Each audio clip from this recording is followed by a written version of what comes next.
Welcome to the Heal, Thrive, Dream podcast, where trauma survivors become healthy thrivers. Each month, we'll feature a theme in the trauma recovery and empowerment field. To promote your recovery, healing, and learning how to build dreams, here's your host, Karen Robinson, transformational coach and therapist.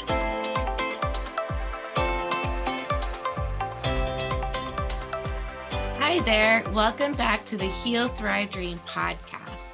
Today, our guest is the lovely Val Valganic. Did I say it right, Val? Valganic. You got it. Valganic. Okay. Yes. Anyone that knows me knows I often butcher names, but it's not intentional, of course. So Val is a retired special educator. She has 3 adult children, one with autism and epilepsy. She's married to her best friend, something I don't hear every day as a therapist. She enjoys traveling, gardening, reading, bike riding, and creating mixed media art. She enjoys being outdoors as much as possible, and her favorite place to be is by the oceanside. Okay. So I am thrilled to have you, Val. Is there anything in your bio that you're like, oh, I should have told her that, I won an Emmy or an Oscar, anything like that come up? Well, I am a published mixed media artist. I was published in a magazine called Strawberry Moon, 2 different issues. And I'm just really proud of myself for that because I still choke on the word artist. I think of an artist as somebody that when you go to the museums and you see all that wonderful art, that's an artist. But what I've been told by a lot of friends and people that are artists are, you're an artist. So I used to say I'm a creator, and I'm slowly segueing into saying I'm an artist. Beautiful. I think both words are lovely. And I looked at some of your work online before our call when we were in different rooms. I was in Zoom, she was in Google Meets, because, Google Calendar, when you set up a Zoom room, they still want you to go to Google Meets because that's their program, right? Anyway, while we were waiting for each other, I got a little more time to go through some of her mixed media art. So beautiful stuff. Definitely very beautiful. Yeah. So I would like to, though, just to divert from that from the beginning and circle back to it. So as you know, my show is for survivors who want to heal from trauma. And how they usually connect with my guests is when a guest, shares pieces of their trauma that they're comfortable with sharing. So the more detail you're able to share that isn't necessarily triggering. I don't think you need to be graphic or anything, but whatever you're comfortable with, please share with us your story of either abuse or trauma. Sure. Well, the trauma began probably in utero, and when I was nonverbal all the way through till I was about 11. And what actually happened was I was the 3rd or 4th children, and my father regularly would beat up my mother. And there was a lot of physical violence and mental violence and verbal abuse. And being the only girl in the family, my bedroom was downstairs, and we lived in this little teeny tiny house, and I heard everything. And many nights I would run through the living room and try to get my father to stop, but he wouldn't stop. So then I would just run to the front porch and start screaming for help. And thank God I had really good neighbors, because we had neighbors across the street, and they would come and take me and my brothers over to their home and put us in, on the couches, on the floor, wherever there was a place to sleep. So I witnessed a lot of that. I was also verbally abused by my own father. And then he finally left the family when I was around 11. And that's why I said it thankfully stopped around 11. Another series of abuse that I endured was I was sexually molested by my 7th grade science teacher. And I didn't have a really good relationship with my mom, so I didn't have anybody to talk to about it. You have to realize this was, gosh, probably 45 years ago, give or take a few years. And, you just didn't talk to people about it then. And the reason why I didn't have a good relationship with my mom was, to circle back to me being the only girl, my mother couldn't wait to dress me up in patent leather shoes and velour dresses and put bows in my hair. And I endured many nights of pin curls with bobby pins, sleeping so that I'd have ringlets the next day. And around 4, I didn't want to dress that way anymore. And my mother started to verbally abuse me, that I should have been born a boy. And why do you wear your hair like that? And look at those clothes. Why do you have those clothes on? Go change your clothes. And so I was also shamed early on because I was a bedwetter. And my parents, there weren't parenting books back then. Maybe there was Dr. Spock, but I don't know. So even when I was 2 years old and I would wet myself, I would be shamed for it. Now, because I'm in trauma recovery, I realize, my parents had no clue how to parent. My mother was a survivor herself, and everything that happened in my home was not good, negative. So I had to endure a lot. I sucked my thumb until I was 9. I wet my bed until I was 8. And now I know those were coping strategies for me. And my nervous system was so dysregulated back then. Right, right. And I was so torn between, wanting to love my mother and have her love me, but yet we never really made an attachment. What I know about attachment theory is, I believe that I've taken several tests online and everything and come up with anxious attachment. So I didn't make there wasn't a bond there. So I didn't trust my mother. I didn't realize when I was little that I didn't trust her, but I didn't feel safe. And I just kind of raised myself and my family. My brothers kind of raised themselves because my mother was so trying to survive in that household. And I even asked my good neighbor who took us in a lot. About 10 years ago, I called her on the phone to ask her some questions. And I said, and she basically said, I said to her, did my mom love me? Did she take care of me? What do you remember? And she said, Valerie, your mother did everything she could. She always made sure your kids' bellies were full and you had clothes on your back. And that was about it. So yeah, I kind of grew up in a very abusive, volatile, neglectful, blaming, shaming household. And then when I was abused by my 7th grade science teacher, I didn't have anybody to turn to because I didn't have a relationship with my mom. I didn't trust it.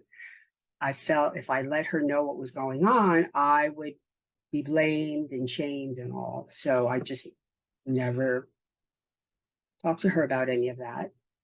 And then when I was 15, 16, 17, before I could drive, I was babysitting several families, trying to make a little money for myself. And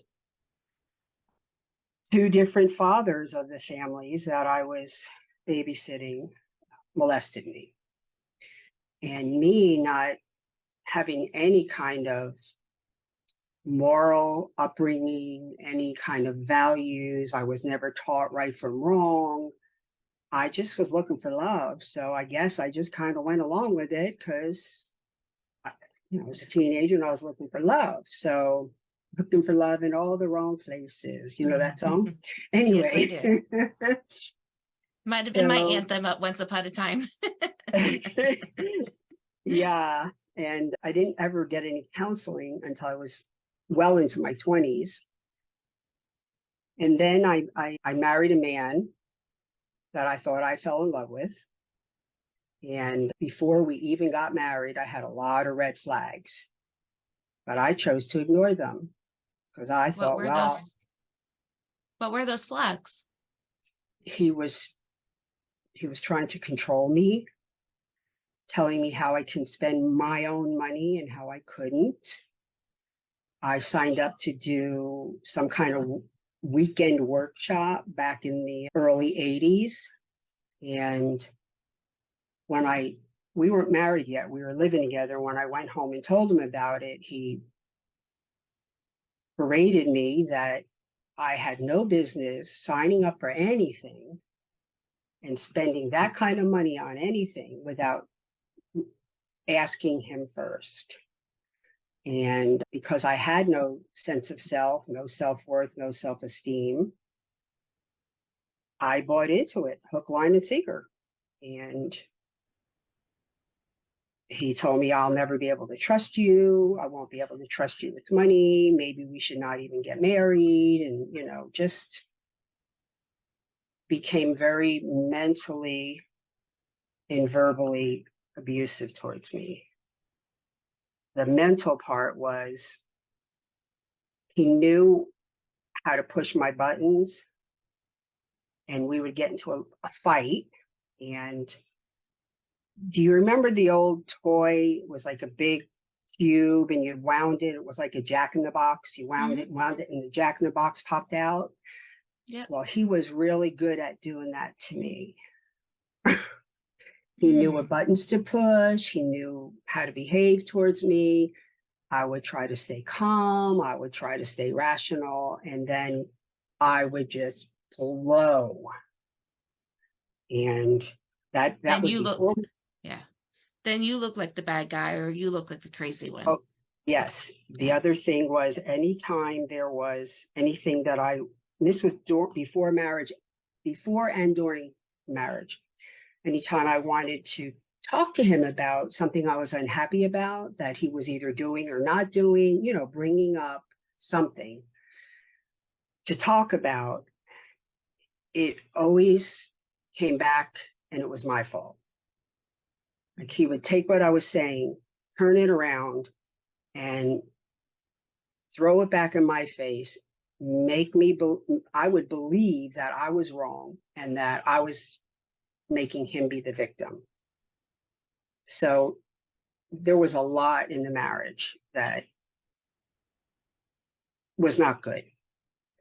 And then we had my son, who is just turned 37, and we didn't know anything was wrong when he was born because nobody knew much about autism back in 1986, which is when he was born. And I'm the one that took him to get diagnosed, and I'm the one that did all of the ABA therapy and everything that I was learning how to do on my own. And he would not help me and come in from work, do his thing, go out for a run, come in, wear supper, after supper, watch TV. There was really never a relationship. And I was afraid. I walked on eggshells my entire marriage because of his verbal and mental abuse towards me. I can almost picture you as that young mother. You have a child with special needs, which is super demanding. And then you had this marriage without support. It sounds incredibly stressful. Not only are you a survivor, but did any of your extended family, were they supportive or helpful as you were a young mom or no? Well, when we were married and when we had my son, we lived in New Jersey. And I took time off from work, we had decided that I would be a stay-at-home mom. I had always wanted to be a stay-at-home mom. So we saved a lot of money. We banked my paycheck for like 3 years, the first 3 years of marriage before Daniel was born. And then we decided we wanted to move down here to Florida. So we were able to do that because we had saved money. And when I got here, he still was not diagnosed yet. He was diagnosed about a year after we moved down here. Because we moved down here when he was a year and a half old, and he was diagnosed when he was 2.4 months. So I was home with him, and I forgot your question. I'm so sorry. Short-term memory loss. I have it big. Well, I was just saying earlier, like, it's so incredibly stressful to be in this toxic marriage. You have a special needs child. You're a young mother. I was wondering about your support system, if you had any support. Well, I had my mom. We moved down here in the first 6 months. We lived with her and my stepfather while we waited for a house to be built. But my mom was real leery about handling my son. Especially once as he approached 2 and lost his language and started to go on what we would call la la land. And then he was 3 and 4 and just did a whole bunch of different bizarre behaviors. My mom couldn't handle him. She didn't feel confident within herself to handle him. Plus, we moved like 40 minutes up the highway and she was still working. So I didn't really have any support. I did not have any support. Then we decided we should have another child because when we pass away, we wanted to have a child that would make sure Daniel was taken care of, whatever that might look like. So we had another child, and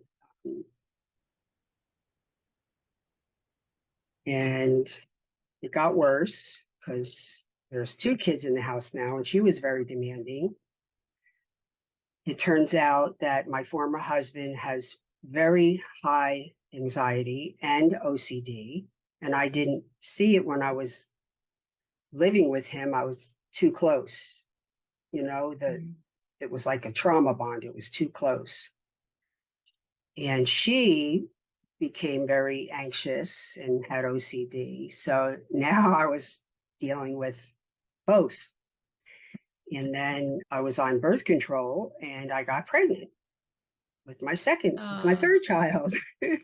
Oh. Oh, yeah. Hello, surprise. And then I had 3, and the trauma continued because when my youngest was around a year and a half, pushing into 2, the 2-year-old behavior, the approaching 2-year-old behavior, there's a lot of crying and whining and fussing, and my son couldn't tolerate that noise. He could not tolerate her crying and whining, and he started to go after her and physically tried to assault her several times. So then I got to a point where, oh man, my battery's running low.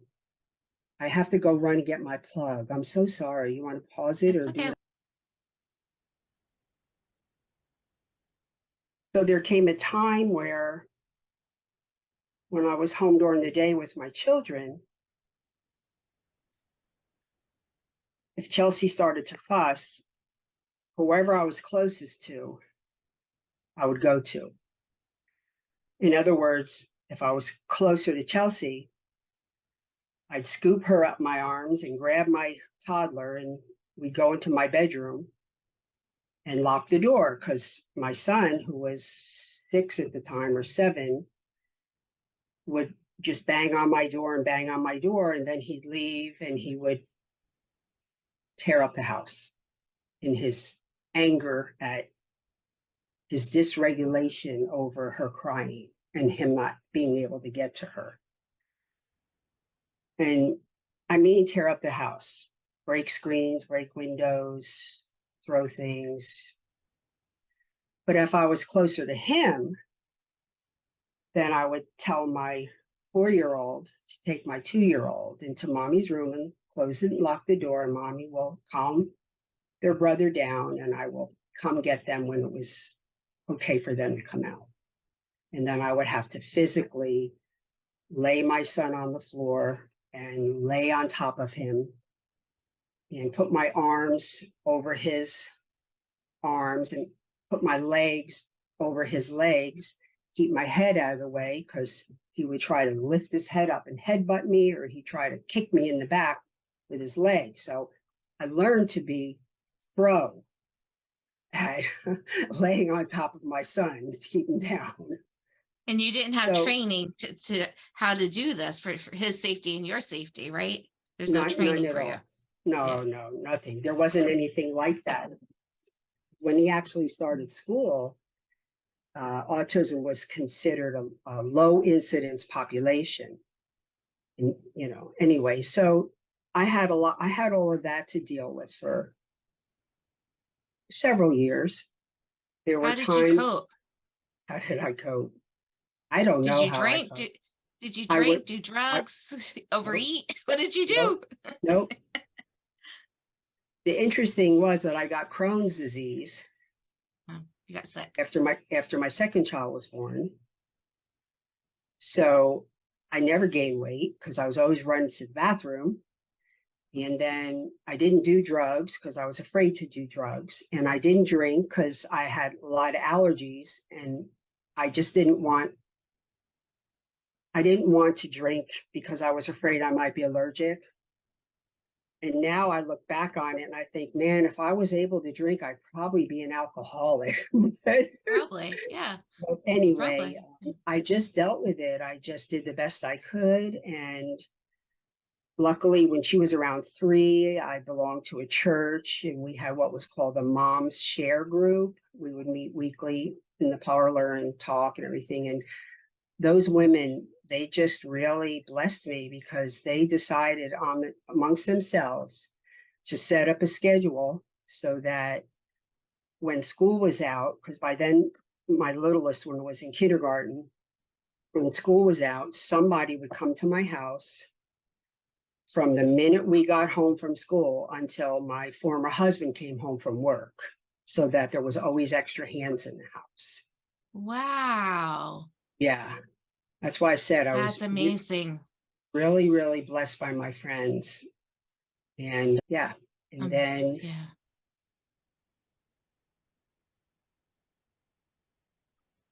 and So when did you start being creative with all of the trauma and stress and then Crohn's? When did you tap into that space of being a creator, or was it always with you? no, I just started 4 or 5 years ago. Oh, Yeah, I didn't have time to do anything back then. I'm thinking. Yeah. The saving grace was I was a long distance runner, and so was he, my former husband. So he did give me that time to go out and run. So the running, I think, helped, in a way it was, what we might call somatic therapy today, because I was Hmm. running and running and running, and I ran a lot. So I didn't become creative until about 4 or 5 years ago. Okay. Yeah, I don't want to rush you to 4 to 5 years ago, though. Yeah. Do you feel like you shared most of the trauma that you wanted to share today? Or is there something about how I'm guessing the marriage ended at some point? Yes, the marriage ended. By the time my little one was in kindergarten, both of my girls went to preschool. And I used to, volunteer at their preschool because Daniel was in school. And the short story is, after 2 or 3 years, I was hired to teach at the preschool. And when I think Daniel was 14 or 15, 14, 13, 12, 11, 10, 9, 8. Yeah, that would make my youngest one 8. I had an unusually rough morning with my kids before we all got out the door to go to school. And my former husband was also a teacher. And he would take my son and drop him off, and I would take the girls and drop them off, and then I'd go over to my preschool. It was only half a day.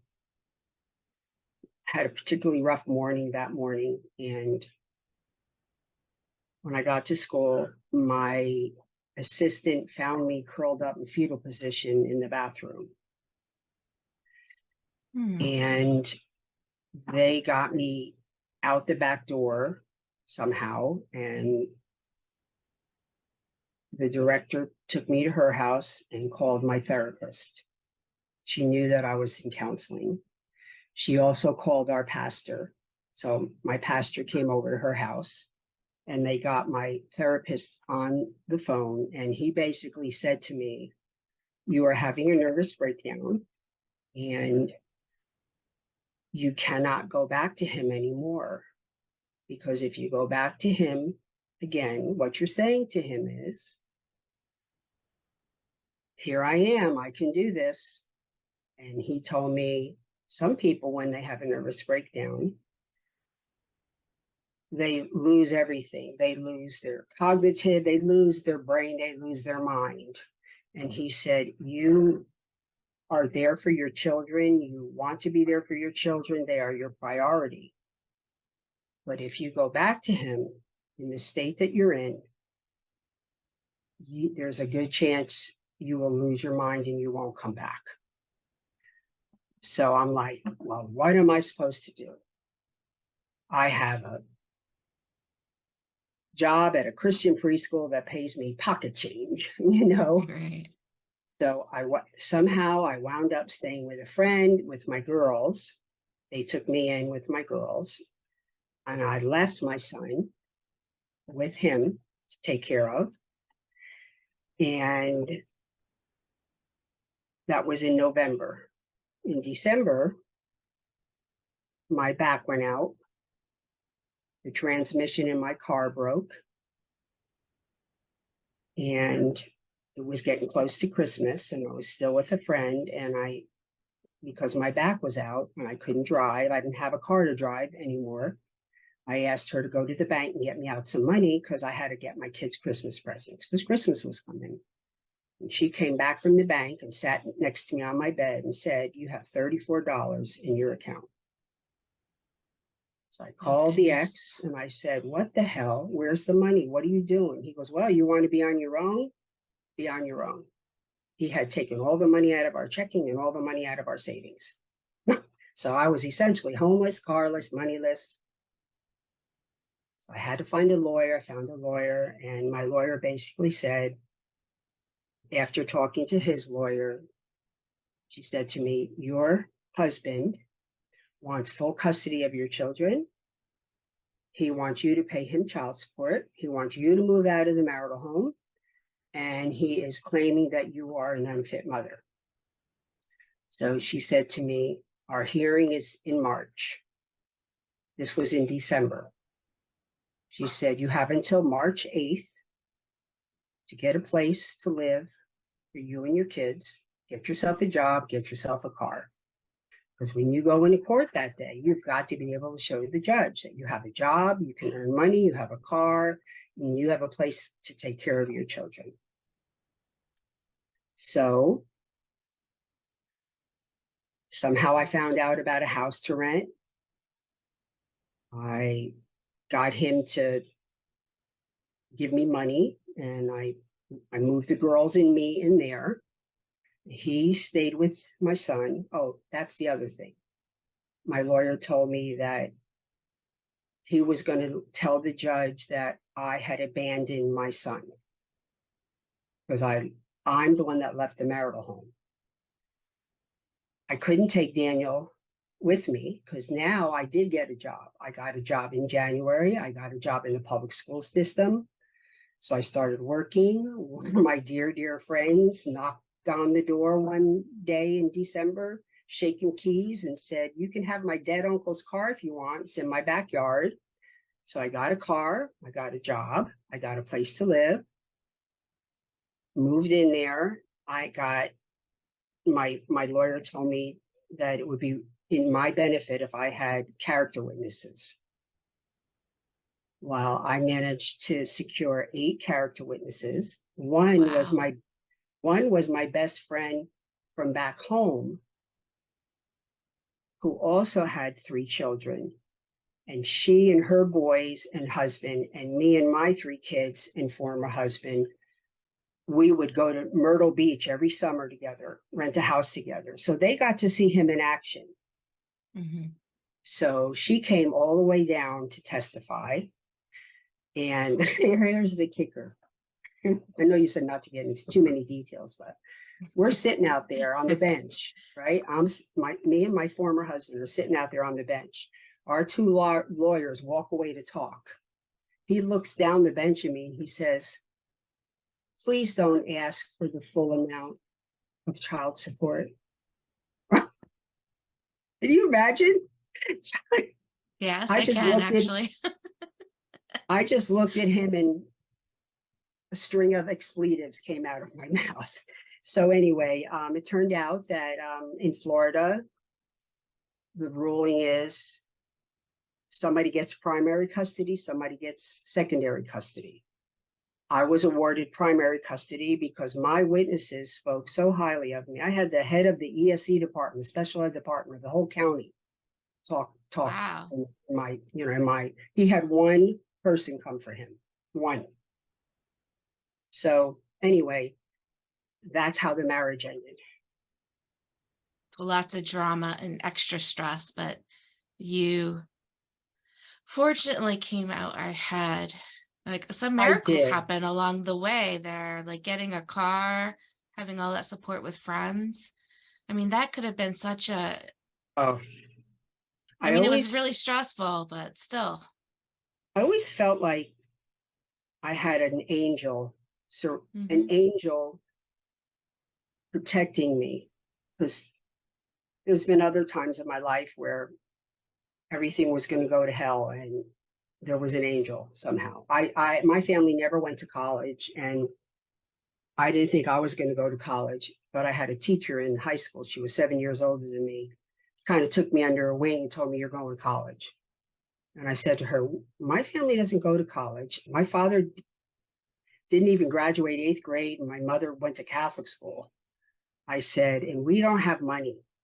And she said, "Don't worry about that." So I felt like she was my guardian angel. And then the woman across the street, my neighbor, who would take us in, and then my friend who came with the car, and then my other friend who said, "Oh, I know a family that's looking for somebody to rent their house. They have to close their lease early. They're moving to Texas." I mean, I always felt like God was Hmm. watching over me. And, Absolutely. Yeah. yeah. So So tell me more. Go ahead. that's pretty much the gist of it. Unfortunately, we had to put my son in a group home at the young age of 16. And that's something I still haven't gotten over. Hmm.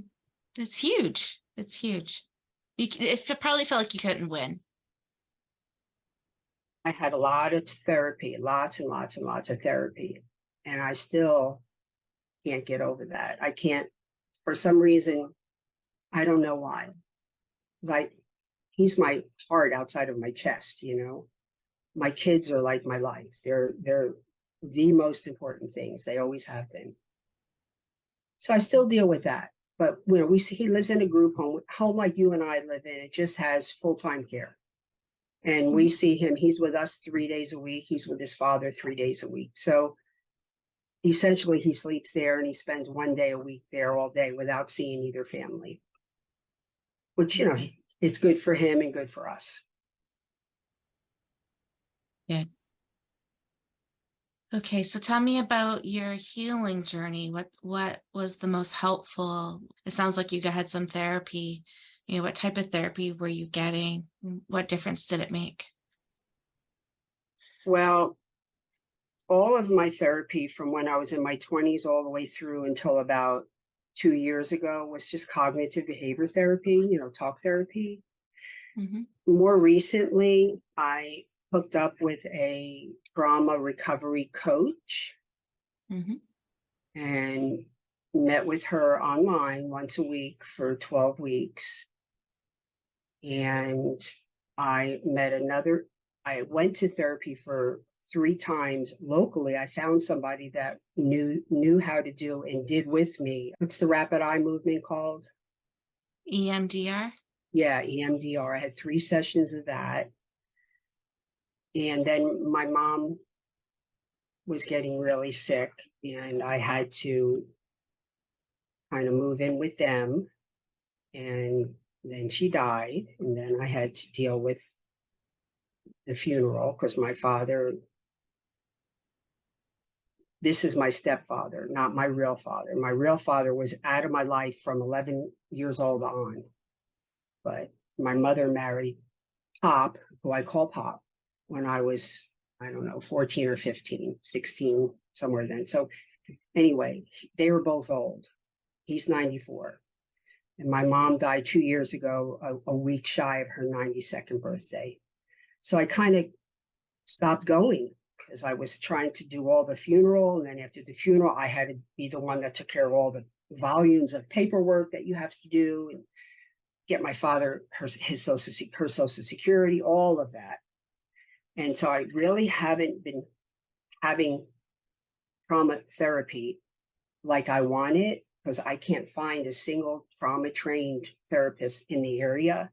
But now I understand I can do it online. I am doing an Healing Your Inner Child course.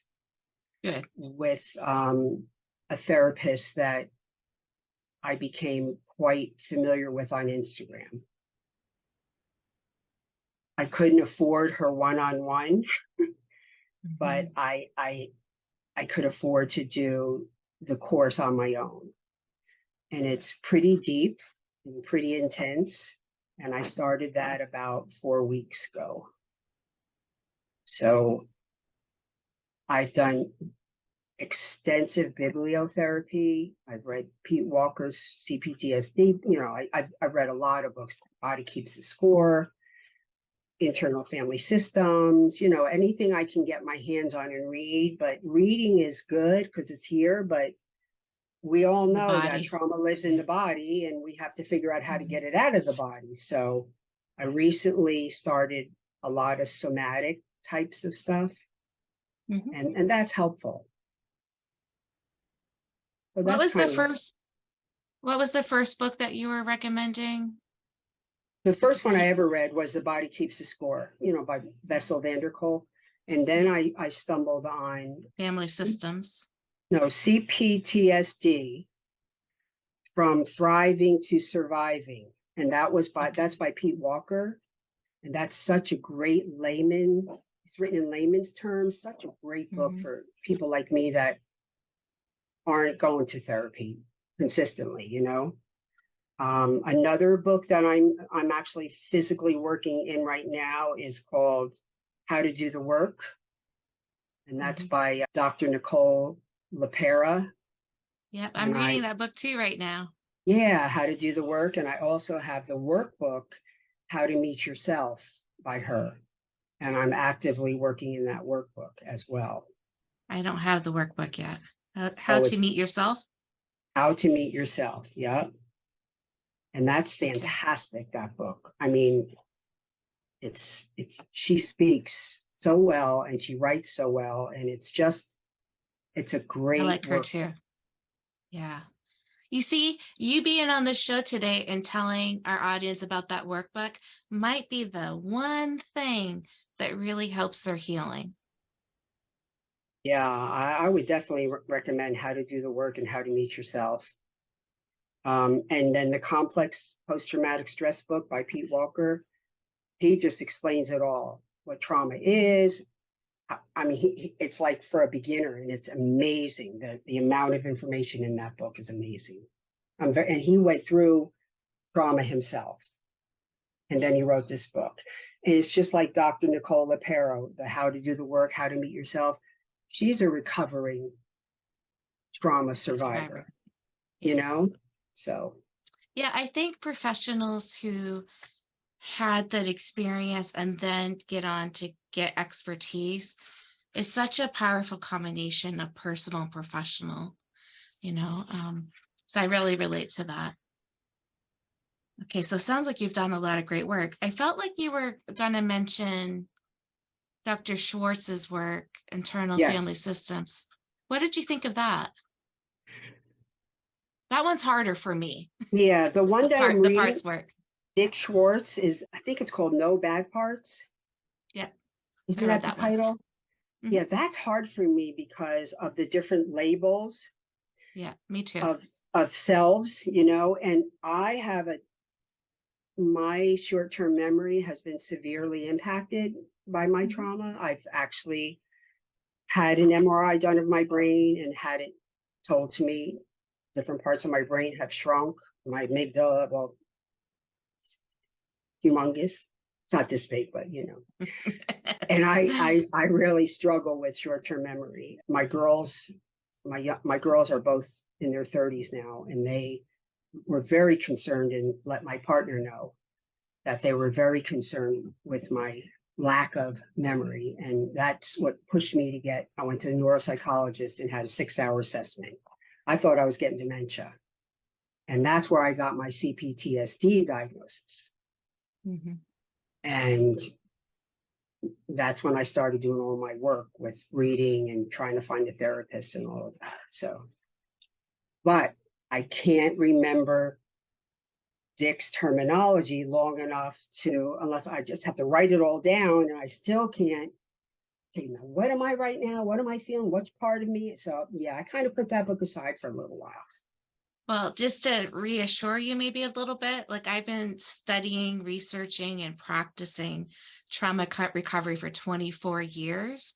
And Wow. I still I find his work like even the exercises in the book, it's like my body was like, what the hell? You know? So yeah, I relate more to other therapists writing a little more easily than his. I think there's value in his work for sure. I But I do do. find it a little more challenging for sure. I actually took a class on Sounds True. Mhm. And it was Dr. Schwartz. I think he's a doctor, right? Dick Yeah, Schwartz and Gabor Mate. I love him. I love him too. I'm reading his Myth of Normal. Mhm. That man knows his stuff. Yes. Dr. Mate, he's got it.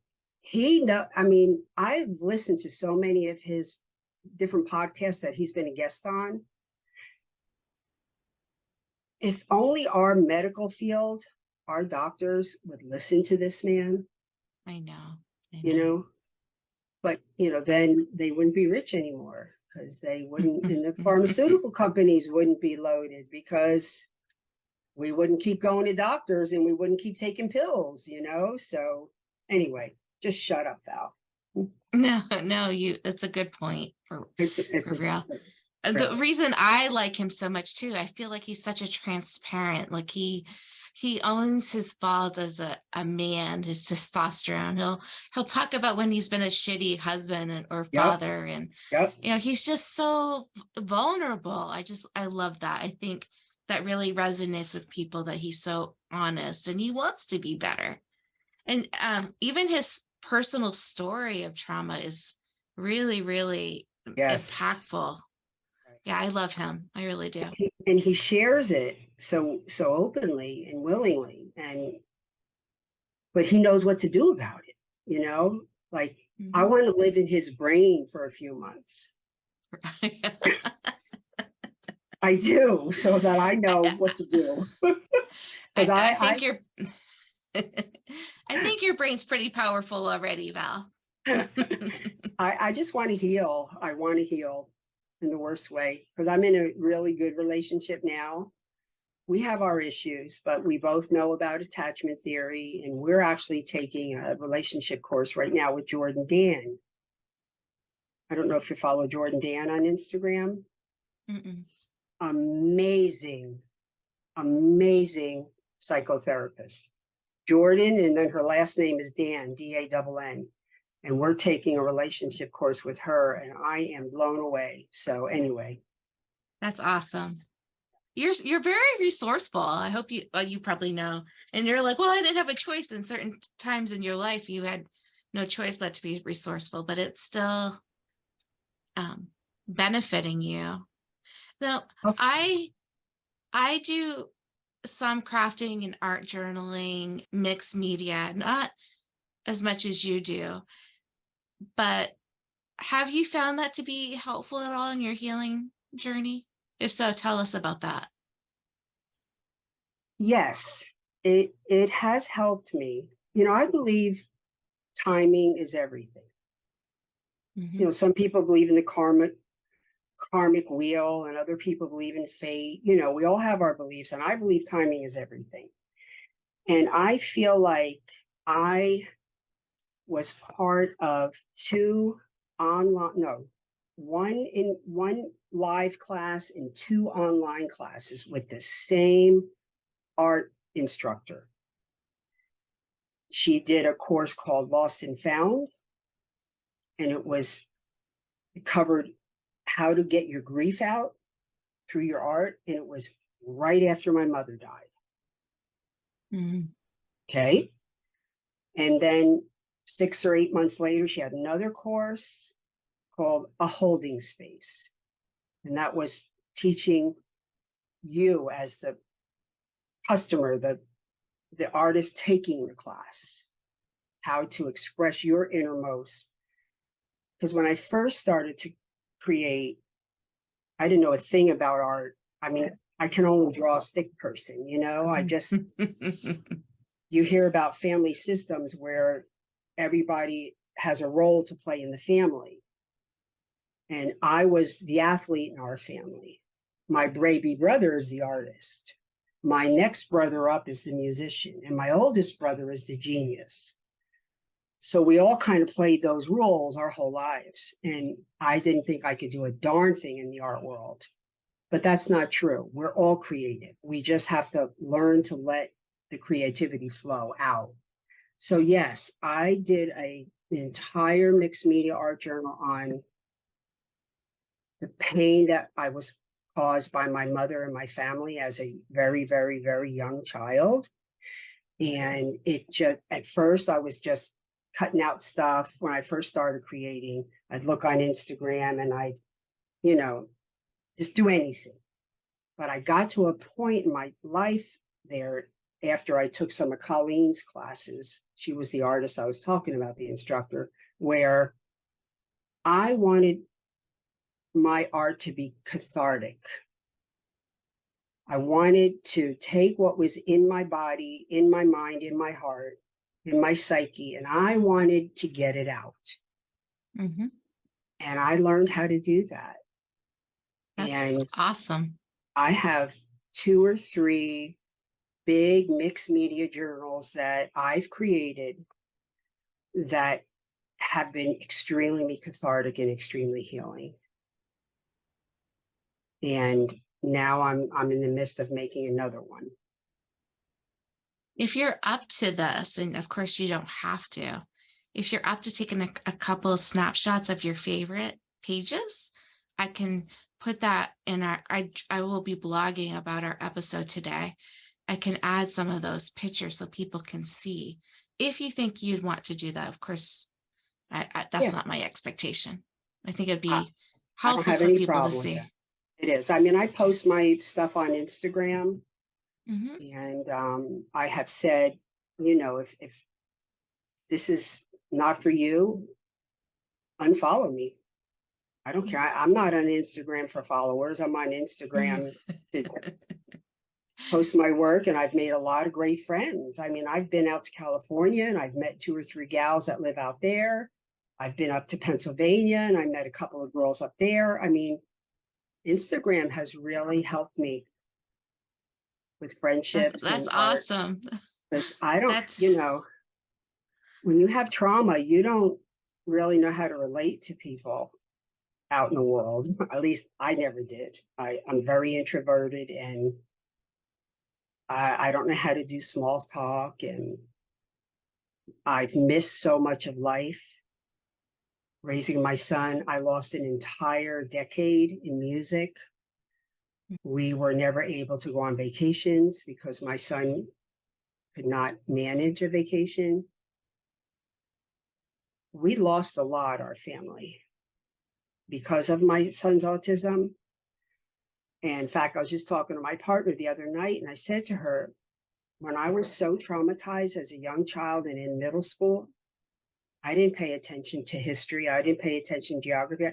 I had a map of the United States up on my wall as a 65-year-old woman, because I just still didn't know where North Dakota and Idaho were, because I couldn't focus. When I was in school, I wasn't in school. My body was there, but not me, especially middle school when I was being molested. So there's so much I don't know about life in the world and how to be with people and pop culture and all of that.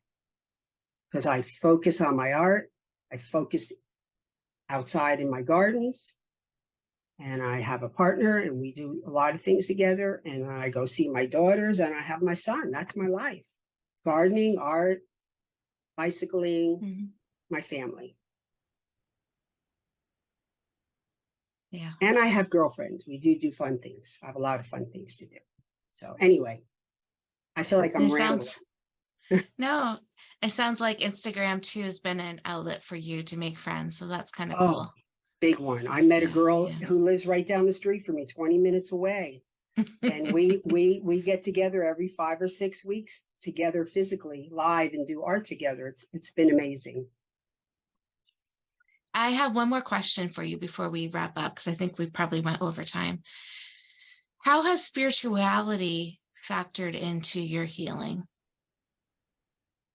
Well, I'm not a religious person. I am very spiritual. I definitely commune outdoors with nature. I definitely believe we are all connected somehow, us, our people, as well as nature. And it's very calming to me to be outdoors. I talk to my plants. I talk to my flowers. I live on the water. It's a balm to my soul, spirituality in that way. Beautiful. Everybody, I think, has a different definition of what spirituality might be for them. Mine is nature, being outdoors, being one with the earth, and Okay. So anyone listening that would like to follow you, how do you want them to do that? They can follow me.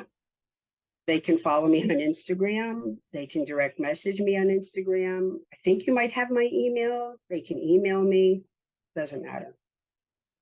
Okay, I'm not really good. I'm not a good phone person. I don't like to talk on the phone. Yeah, we're not going to give people your phone number. Yay, you might get millions of calls all of a sudden. No, thank you. No, thank you. So what's your Instagram handle? It is at Val Loves the number 2 create. VALLOVES the number 2 create. And it's finally raining good. Thank you for the rain. Val, it's been a pleasure having you on our show today. Thank you so much. I appreciate you having me, Carrie. Thank you for listening in today. Please join us next week, same day and time. Also, I would love for you to check out my website, healthrivedream.com.